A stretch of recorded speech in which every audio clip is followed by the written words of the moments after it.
with your kids. Hey, so great to see you. Come on in. Hi, my name is Jed Lee, and this is the Reading with Your Kids podcast, an iHeartRadio Best Kids and Family Podcast Award nominee. We are coming to you from the beautiful neighborhood of Reedville in the southwest corner of Boston, Massachusetts. We are so honored and so very, very happy that you're joining us in our mission to help all families grow closer through reading. Please be sure to subscribe to the show on the iHeartRadio app, on Spotify, Apple Podcasts, Amazon Music, Good Pods, Podcast Addict, Himalaya, Ghana, wherever you find your podcasts. And please be sure to tell all of your family and friends about the show. Spread the word to everybody you know and love. This episode of the Reading with Your Kids podcast is brought to you by Lucas and the Game of Chance, a thrilling middle grade novel written by Anthony L. Mena. It is a Reading with Your Kids certified great read. While Lucas is playing his flute at the seawall one day, he befriends a mysterious talking dancing snake that rewards him with fortune and favor. Some years later, tempted by greed and pride, Lucas loses all of his riches and his family. He now must set off on a treacherous journey through a frightening forest filled with suspense and strange creatures. To find Destiny, her son, Ilion, the sun, her daughter, Luna, the moon. These celestial guardians will surely allow him to reverse his misfortune, restore his honor, and win back all that he loves and treasures. Won't they? This is a reimagined Greek folk tale, Lucas in the Game of Chance. It's illuminated with dramatic and evocative pen and ink drawings that provide an ideal backdrop for the dark intrigue that fills this haunting story of human struggle, courage, and resilience. You and your kids are going to love it. Lucas and the Game of Chance by Anthony L. Mena. It is a Reading with Your Kids certified great read. This episode of the Reading with Your Kids podcast is brought to you by Snoodles in Space. A snoodle, the Zoodle Cadoodles, and one happy schmoodle. Written by our friend and award-winning author, Stephen Joseph. I love this book. It is amazing. In this book, when the Zoodle Cadoodles from the planet Zoodle abduct Norman Noodle and Sally Strudel, the Zoodle Cadoodles threaten to take all of Earth's noodles unless they perform the necessary brain operation on their grand leader, Ploodle the Grand Roodle, and fix the spaceship's failing engines. One problem, Norman Noodle and Sally Strudel are simply fakers. Sauerkrautman's pickly, peppered, purple, propulsion-powered pickle invention is their only hope. But will he unite with Herbie Schnoodleman to save the planet? The answer is here in this wackadoodle tale from outer space. We love this book. You're going to love it too. It is Stephen Joseph's latest book, Snoodles in Space, a snoodle, the Zoodle Cadoodles, and one happy schmoodle.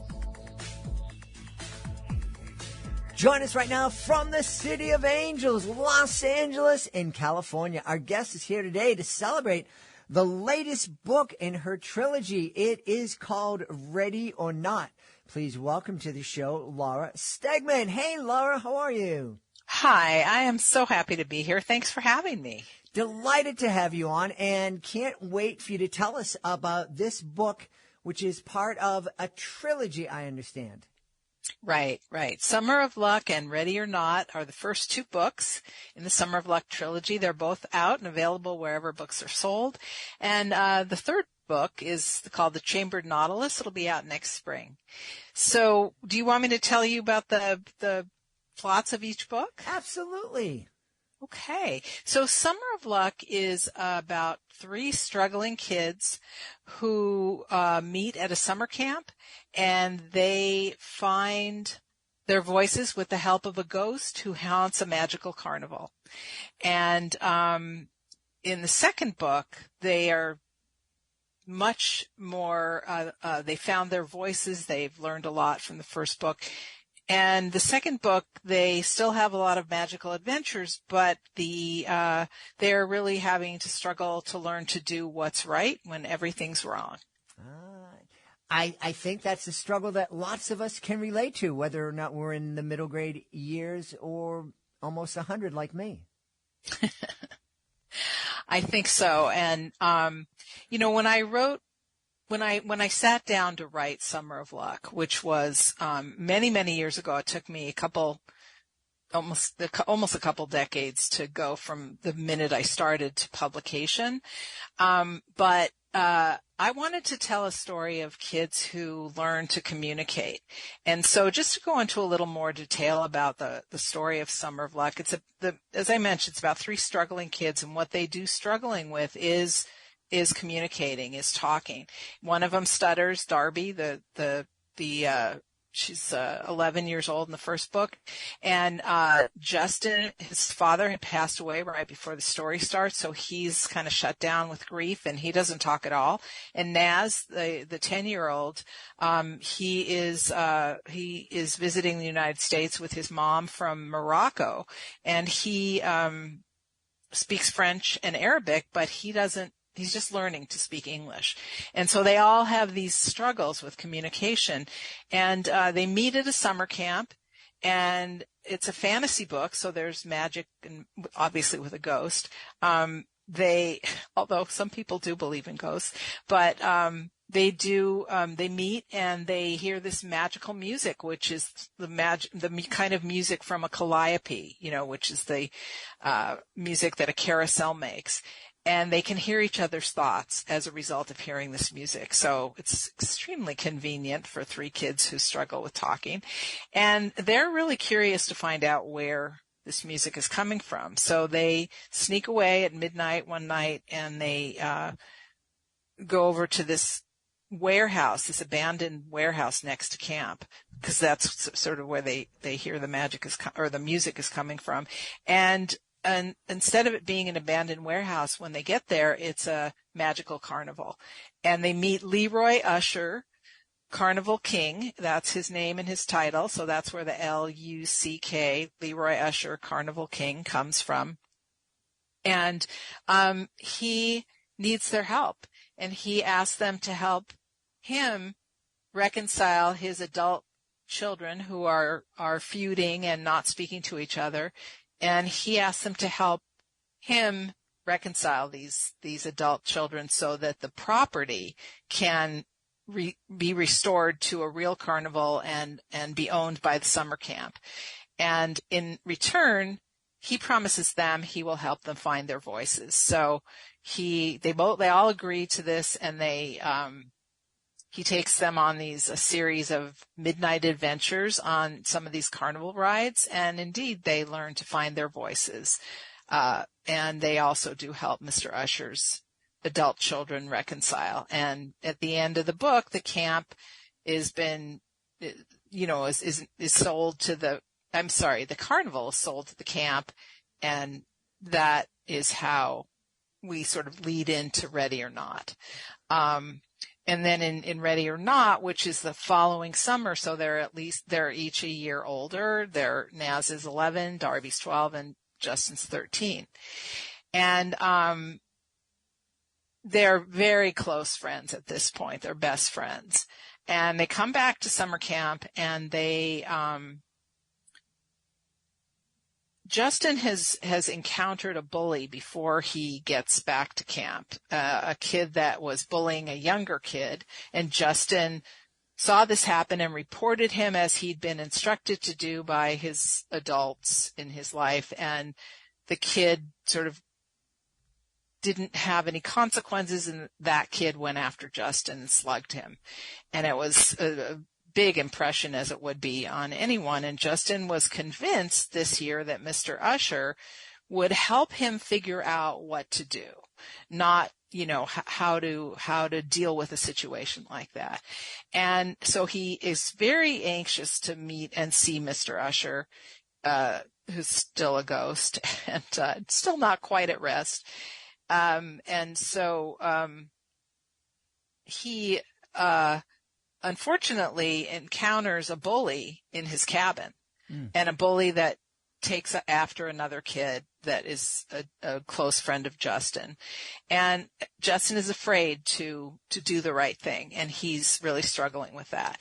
Well, as luck would have it, Mr. Usher summons the three kids, and this story is told strictly from Justin's point of view, whereas the earlier book had points of view of Naz, Darby, and Justin. But in Ready or Not, Justin is the main character, and although Darby and Justin are absolutely important in this story as well. So they visit Mr. Usher, and he doesn't really appear as Mr. Usher. And the mystery of this story is that they are taken on a series of time travel visits. One is back to 1910, one is to 1950, and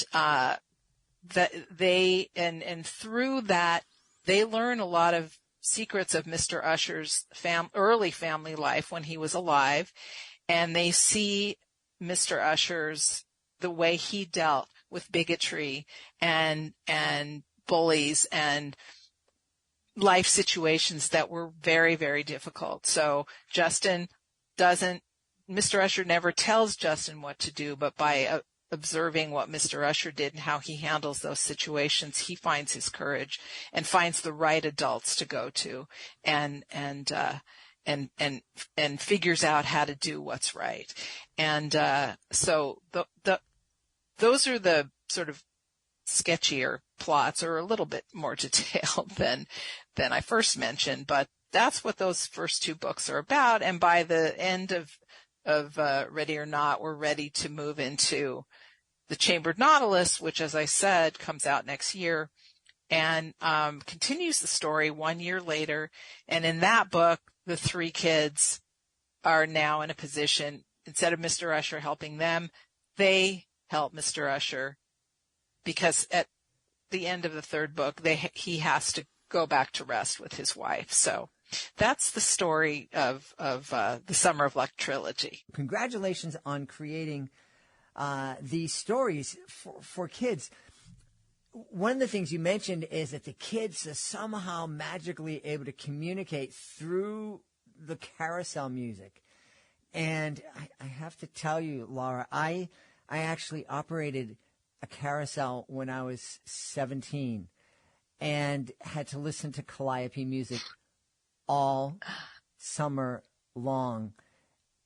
And it was a nightmare. There was nothing magical about it. It was haunting. It was, this young dude who loved rock and roll music and would go to bed at night and just heard the calliope all night long, and it was terrible.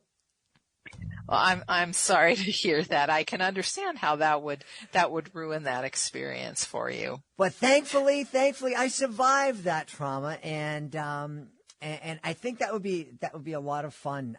Just that whole idea that there's a something that can help kids communicate, because even kids who may not have a speech impediment, I struggled with stuttering and other speech impediments when I was a kid. Kids who don't have to deal with languages, they still have trouble, especially in those years. They still have trouble communicating with each other, knowing what to say, I think the hardest thing for kids is the fact that they think that all of their friends know everything, and they realize they don't know anything, and they work really hard to pretend that they know everything, and therefore they can't say anything because somebody might find out that I don't know everything. And it's a big mess, just like all those words I try to put together. Well, I certainly understood your point, and it reminded me that is exactly why I write for middle grade readers, because when I was growing up, I read a lot, and I had things that embarrassed me or that I struggled with or whatever they were. I thought I was alone. I had no idea other kids struggled with A, B, or C.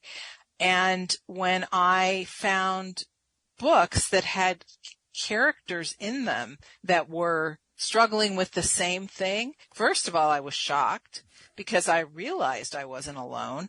And second of all, it gave me comfort, you know, and in one book in particular, there was a girl who had freckles. And when I was growing up, my face was very obviously full of freckles. No one I knew had freckles.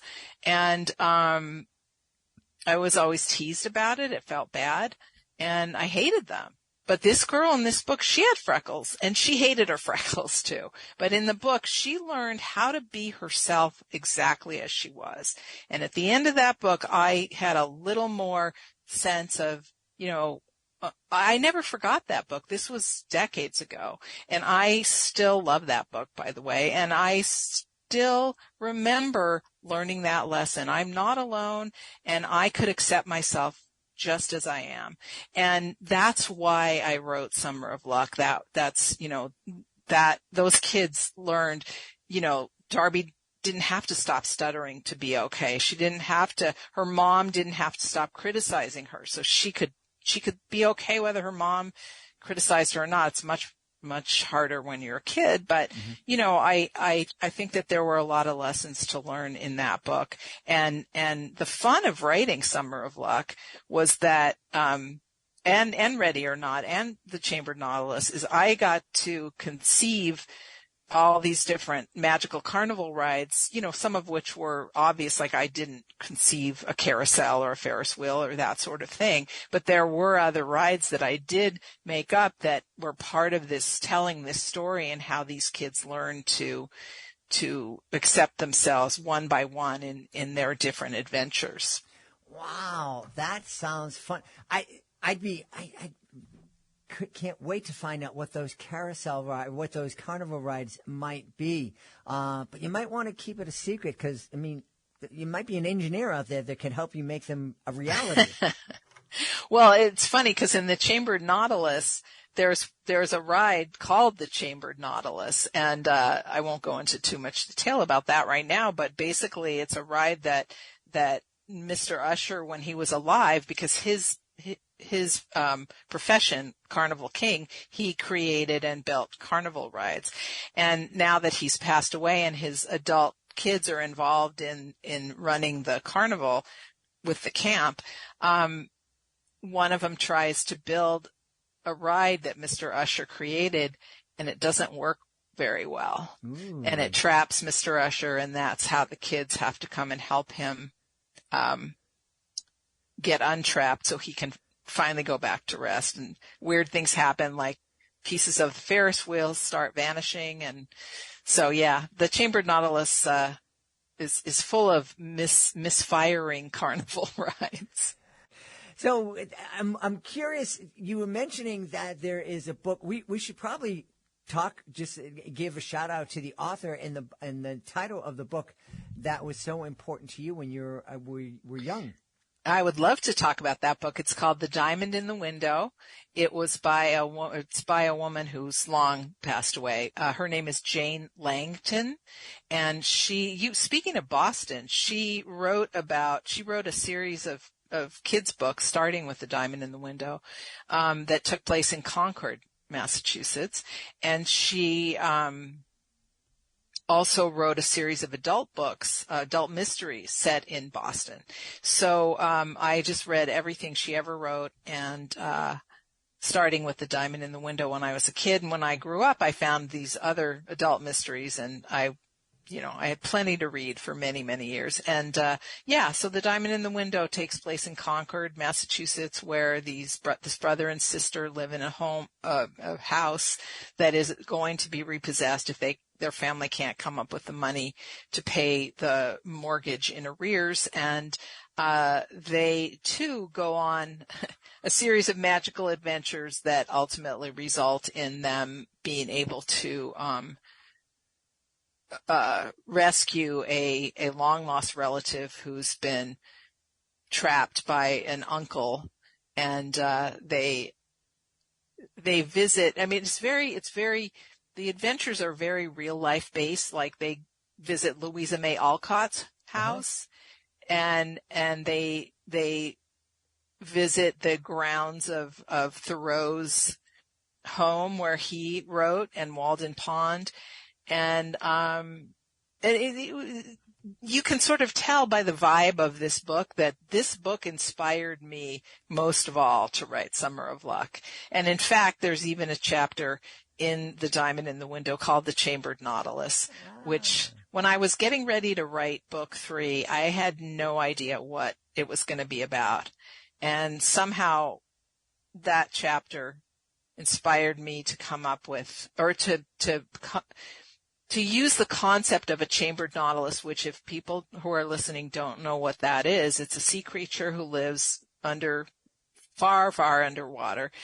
And when it's born, it has a shell like a snail that spirals, and it's born in the very inside. And as it grows bigger, it goes from the first chamber to the second chamber, and then to the third chamber, and it spirals out as it gets bigger, and ultimately it travels through the water with the shell, and all the chambers are locked behind it, which again figures in the Chamber Nautilus story. Wow, that's really cool.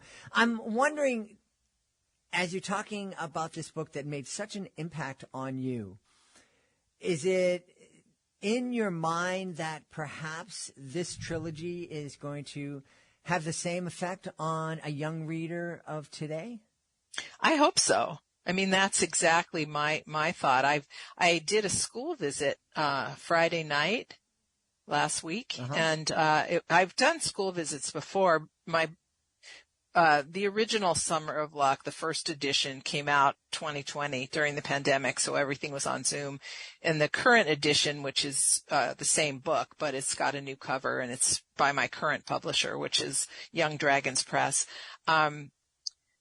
In any case, I've been doing school visits on Zoom, and I had the opportunity Friday night to do a school visit in person for the first time. Fantastic. And it was magical for me, and I hope it was magical for the kids. You know, I read a little bit of Summer of Luck. I told them my kid version of the story I told you about why I love reading and writing books for kids. And,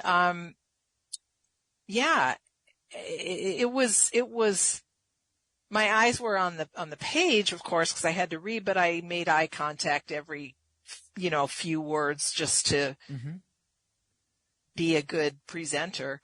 And I was so moved and touched by the rapt looks on their faces. And they were pretty enchanted by it, and it was a really wonderful experience. Oh, that's wonderful. I'm so happy for you. I understand how amazing it is to be in front of an audience and to have their attention, and to have their attention in order to tell them a story, share something with them that's going to inspire them. And that's really wonderful. Laura, I know people are going to want to know where they can go to find out more about you and find out more about this trilogy. Well, I can tell you that they will find anything they'll want to know about Summer of Luck and Ready or Not, and about me on my website, which is laurastegman.com. I'm also pretty active on Twitter at Laura Stegman at Laura Stegman, and that's Twitter X or X Twitter, whatever you want to call it now. And Instagram, it's Laura_Stegman. Wonderful. Well, we've had a great time speaking to the author of the Summer of Luck trilogy. The latest book is called Ready or Not, and our guest has been the author, Laura Stegman. Hey, Laura, thanks so much for being with us. Thank you so much for having me. It's been great talking to you.